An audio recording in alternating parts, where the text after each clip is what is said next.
As 7 cidades do Apocalipse.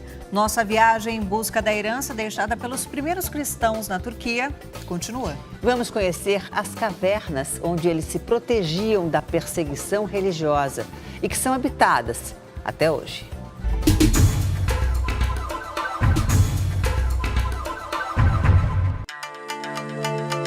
Na semana passada, visitamos 2 das 7 igrejas citadas no último livro da Bíblia, o Apocalipse.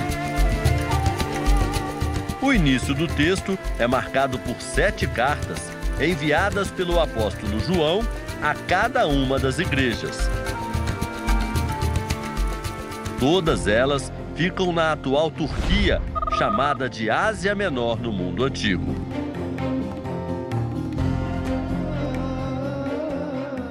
Um país que, apesar de ter a maioria da população muçulmana, guarda detalhes preciosos do cristianismo. O texto foi revelado por Jesus a João, por meio de visões proféticas.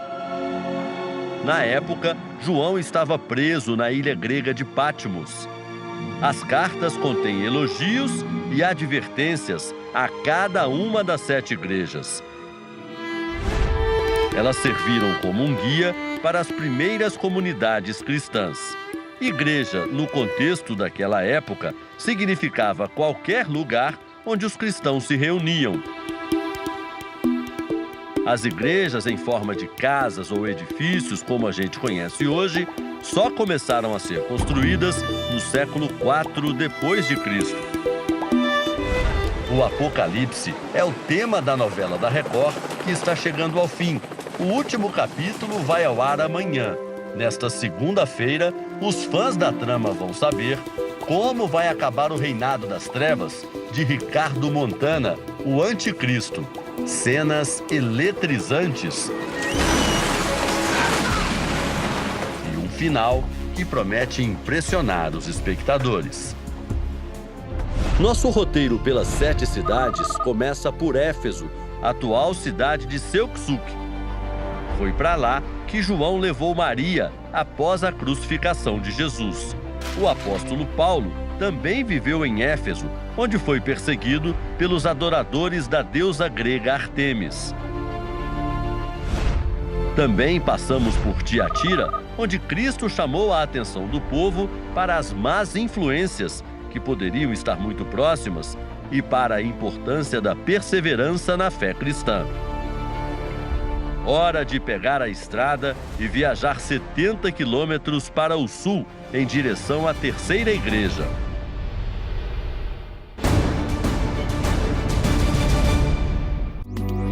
Salihli é a antiga Sardes. Aqui não havia perseguição aos cristãos. A cidade era uma das mais ricas da Ásia Menor. Suntuosidade comprovada pelas ruínas.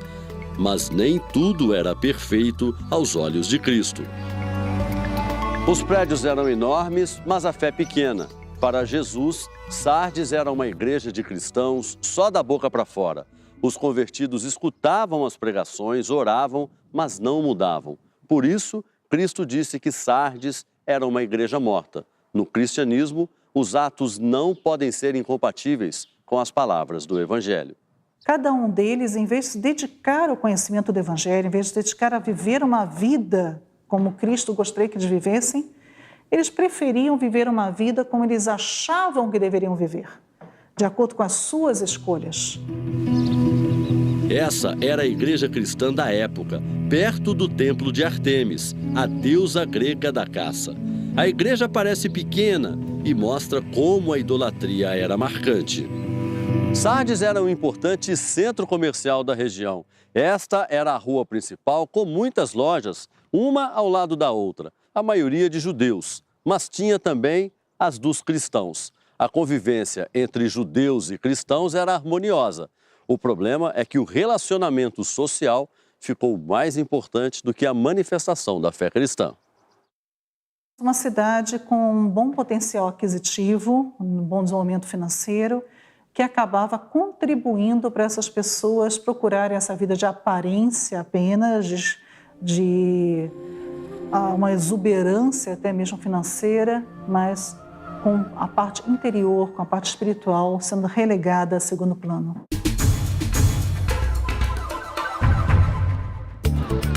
Estamos agora em Izmir, a antiga Esmirna, no oeste da Turquia.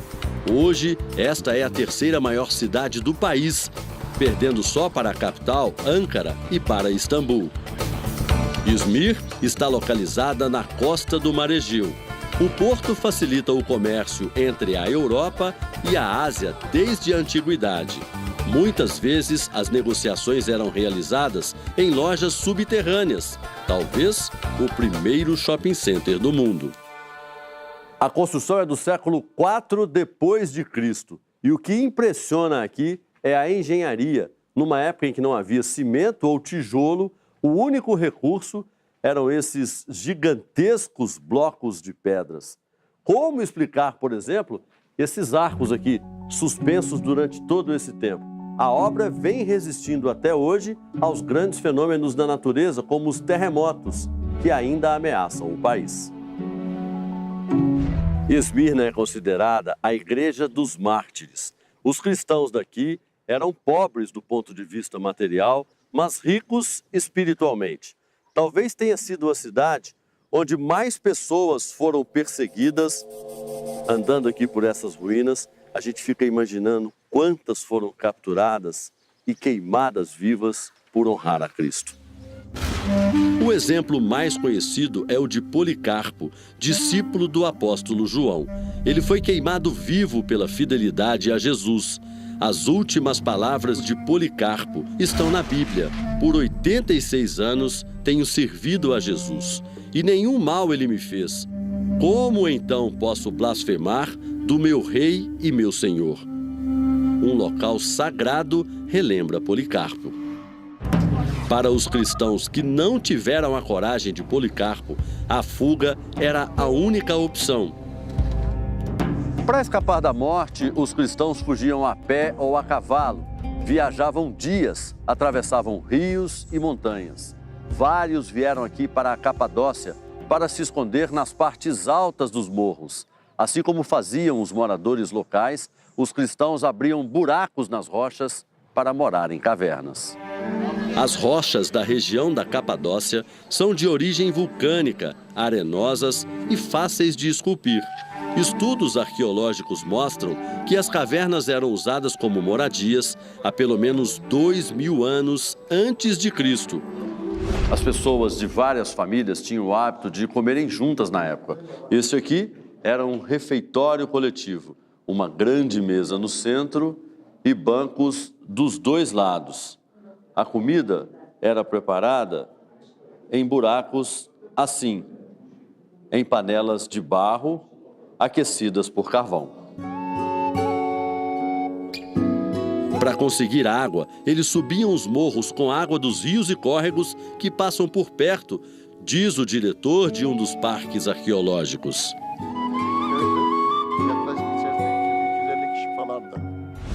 Juntas, as famílias se sentiam mais fortes.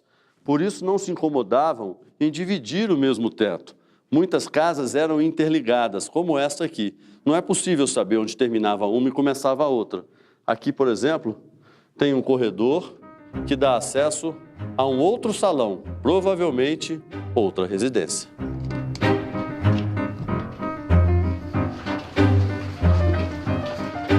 É tudo muito lindo, não podemos crer que isso existe.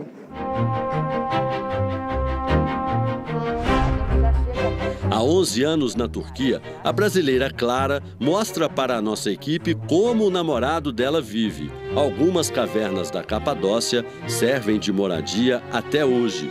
Pela tradição da família turca, nós temos que tirar os sapatos e entrar aqui de meia. Por que a gente não pode entrar calçado, Clara? É um hábito de higiene mesmo, para manter a limpeza da casa, não trazer a sujeira da rua para dentro de casa. A maioria das casas era igreja ou estábulo, servia de abrigo para cavalo. Por isso aqui dentro nada é muito sofisticado, as divisões são bem simples. Esta casa, por exemplo, tem apenas 2 cômodos, a sala onde também fica uma cozinha e o quarto do morador lá atrás.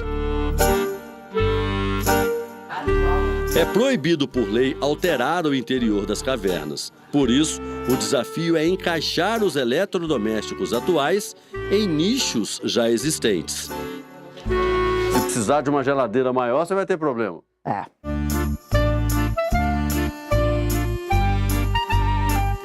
O aquecedor é uma peça fundamental da casa-caverna.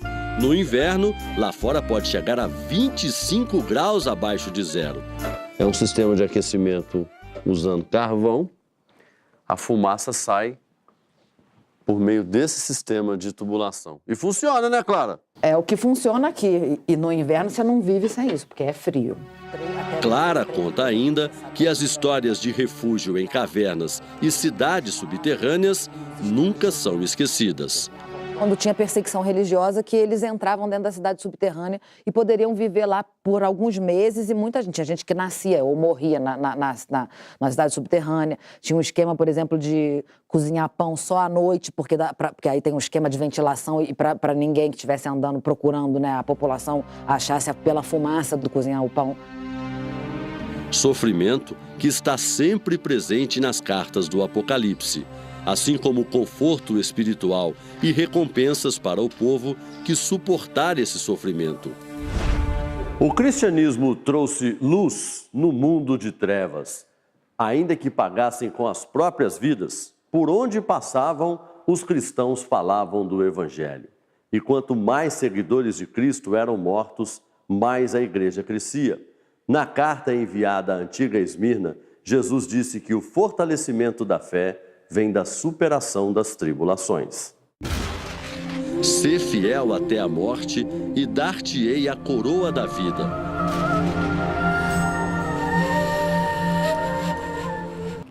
Estamos de volta com a nossa viagem às cidades citadas no livro bíblico Apocalipse. Lugares que preservam os sinais da presença dos primeiros cristãos. Vamos conhecer os inventores de um papel primitivo e jogos de tabuleiro parecidos com os de hoje.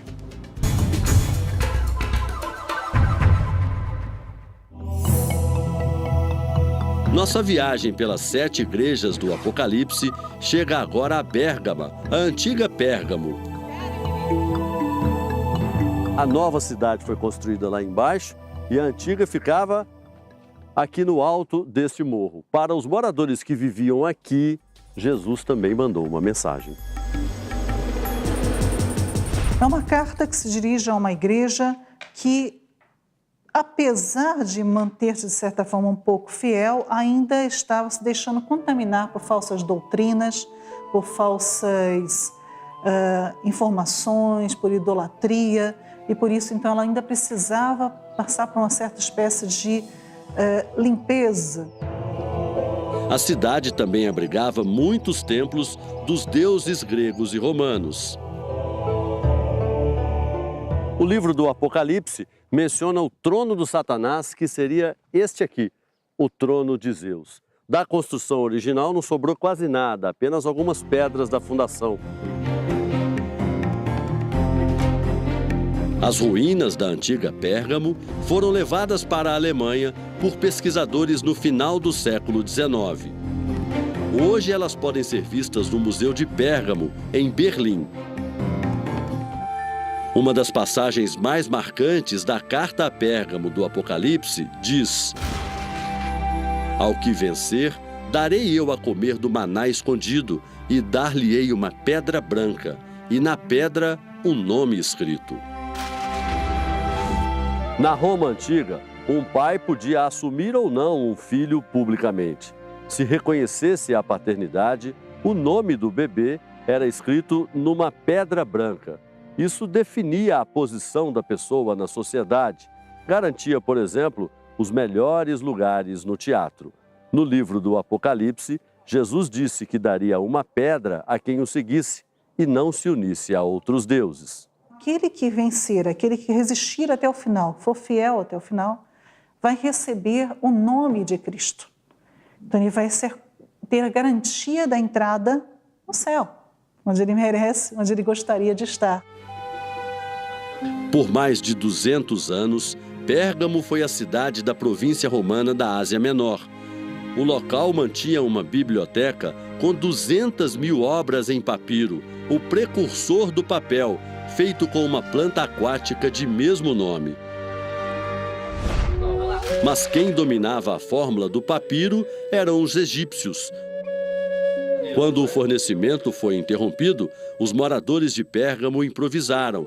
Descobriram que na água quente conseguiam soltar a pele do carneiro. Levada ao sol, a pele se transformava num excelente papel chamado de pergaminho.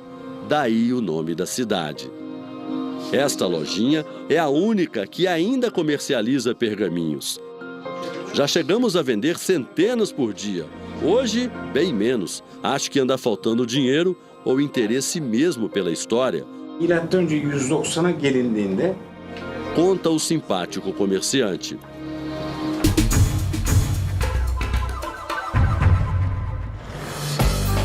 Colonos vindos de Pérgamo deram origem a Filadélfia, hoje a cidade de Alá-Serrir. Era a mais jovem das 7 cidades e significa amor fraternal.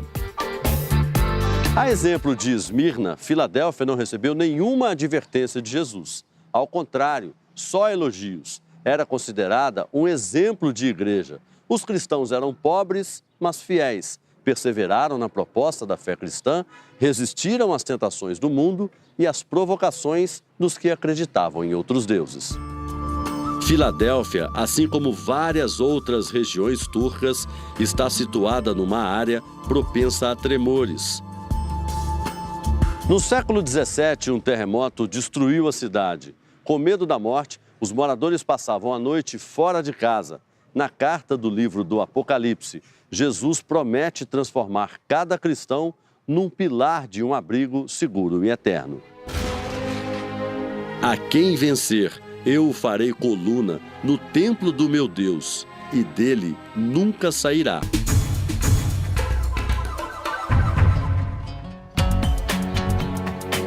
Laodiceia é hoje chamada de Denizli. Tem mais de 1 milhão de habitantes. Aqui na Rua Síria, uma pequena amostra da riqueza que foi a marca da cidade antiga. Os arqueólogos acreditam que vão precisar de mais de 500 anos de escavações para desenterrar todas as ruínas da cidade. Em frente a algumas casas, havia bancos e um tabuleiro de mármore com algumas marcações. A ruína sugere que os moradores tinham o hábito de jogar para passar o tempo. Talvez tenha nascido aqui alguns jogos que a gente conhece hoje, como dama e gamão. O povo de Laodiceia era rico. Em 60 a.C., um terremoto arrasou a comunidade. Mesmo assim, os moradores recusaram a ajuda financeira de Roma. Os pilares de mármore na avenida principal ostentavam os bens materiais. Laodiceia era a mais rica das 7 igrejas, mas nem por isso a preferida de Cristo. Na carta do livro do Apocalipse, Jesus não faz um elogio à cidade, só advertências. Na carta está escrito: eu repreendo e castigo a todos quantos amo. Sê, pois, zeloso e arrepende-te.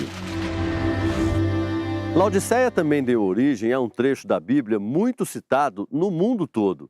De um lado, a tubulação trazia água quente. Do outro, água fria. As duas se encontravam e a água morna descia para as casas dos moradores. Na época, os médicos usavam água morna para provocar enjoo nos pacientes. Jesus fala sobre isso na Bíblia, ao dizer que é pela temperatura da água que se reconhece um verdadeiro cristão. Conheço as tuas obras, que nem és frio nem quente. Quem deras fosse frio ou quente. Laodiceia, como é escrita em grego, pode ter 2 sentidos: o julgamento do povo ou o povo que julga. É uma igreja que já não vive mais à luz do assim diz o Senhor, mas à luz do que o povo acha bom, do que é popular, do que é agradável às nações, do que é agradável às multidões. Este é o grande perigo. As cartas às 7 igrejas são apenas a primeira parte do livro do Apocalipse. Elas vêm antes da abertura dos 4 selos, das 7 trombetas, do arrebatamento e do juízo final. Mas são fundamentais porque apontam os erros que os cristãos deveriam evitar em nome da salvação e prometem a recompensa final aos que mantiverem a verdadeira fé. Estamos 100% vivendo as advertências que foram pregadas no Apocalipse.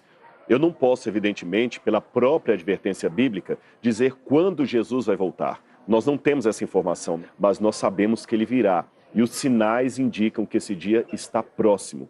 Pode ser a qualquer momento. Então temos que estar preparados para a volta de Cristo, que será, sem dúvida, o maior acontecimento da história.